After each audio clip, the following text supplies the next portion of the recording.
Do you need to update your Land Cruiser clock? Then watch this video.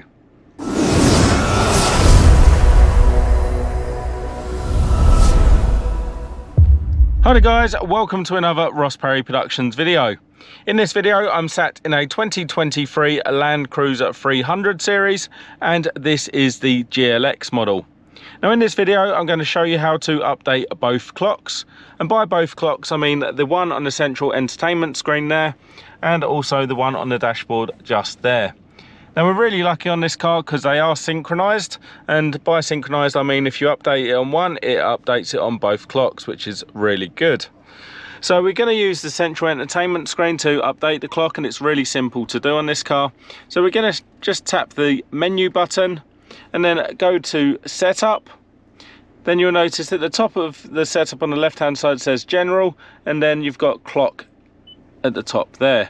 Just going to go into clock. Now in here we can change the time zone, so that's the correct time zone for me, so I don't need to change that. You can turn daylight savings on and off, so we've got it on at the moment. We can auto adjust by GPS, so that should mean that the clock should stay synchronized depending on the time zone you're in.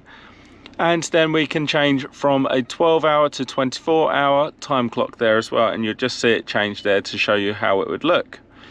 Now if you're like me and you live near a time zone and the GPS can sometimes get a bit confused and change the time, or you want to set your clock so it runs a little bit faster so you're not late all the time, which is also what I like to do, then you're going to turn the auto adjust by GPS off, and that actually gives you settings down the bottom there. So now we could say move the time forward by say 5 minutes, so that's taken us to 11:02, and when we hit back that's already adjusted both clocks. So nice and simple to do. And then if we ever want to just go back and then put it back to GPS, you just go to the menu again, setup, general, then clock, then we're just going to turn that back on like that, and then that's just taking us back to the GPS time. So nice and simple to do in this car. If you found that video helpful, please do give me the thumbs up, leave me a comment down below, check out some of my other videos and subscribe to my channel.